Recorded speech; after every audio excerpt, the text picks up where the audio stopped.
Lorsque vous devez envoyer un document à un contact, par exemple à l'issue d'un salon ou d'une présentation, d'un échange téléphonique, que vous promettez de lui envoyer la plaquette ou votre proposition, le fait de savoir s'il a consulté votre proposition avec certitude est un élément déterminant pour pouvoir prioriser vos relances. Et à ce moment, si jamais vous mettez votre document en pièce jointe comme on le fait de façon classique, vous n'avez pas de possibilité de savoir s'il a véritablement téléchargé la pièce jointe et donc s'il l'a consulté ou pas. La façon la plus astucieuse de le faire, c'est quand ça consiste à mettre le document plutôt en téléchargement. Alors dans Franc Contact, concrètement, comment est-ce que vous pouvez mettre un document en téléchargement et non pas en pièce jointe de façon classique, sachant que le mettre en lien téléchargeable vous permet donc de savoir s'il a cliqué de façon certaine sur le lien ou non. Alors lorsque vous êtes sur l'interface email en mode glisser déposer, et bien si par exemple vous souhaitez le mettre sur un bouton ou dans un texte, c'est relativement simple. Vous cliquez dessus et ici au niveau au moment de rechercher le lien, et bien vous allez cliquer là,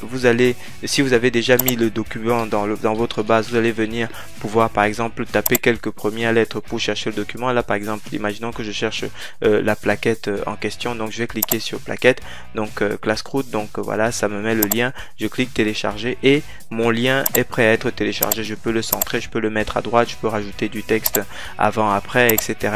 ou bref, dans n'importe quel ordre. Et il en est de même lorsque je suis en mode HTML, là où j'ai la possibilité de dire voilà, télécharger la plaquette, d'indiquer le texte que je souhaite sur lequel je souhaite mettre le lien, et de cette façon de venir ici éditer le lien en question exactement comme de la même manière. Donc en cliquant sur ce lien, si je veux par exemple changer, hop, voilà, je vais mettre la plaquette, voilà, ça m'a mis le lien, je vais mettre à jour, et si l'utilisateur clique là, il va pouvoir télécharger le lien. Alors si vous souhaitez maintenant gérer les fichiers que vous avez justement ajoutés, les mettre à jour parce que par exemple votre plaquette est mise à jour, ou bien vous envoyez une proposition et quelques minutes après vous vous rendez compte que vous avez oublié de rajouter des éléments à la proposition, vous la modifiez, vous souhaitez modifier le fichier en question, vous allez sur le menu contact, vous allez dans le sous-menu ici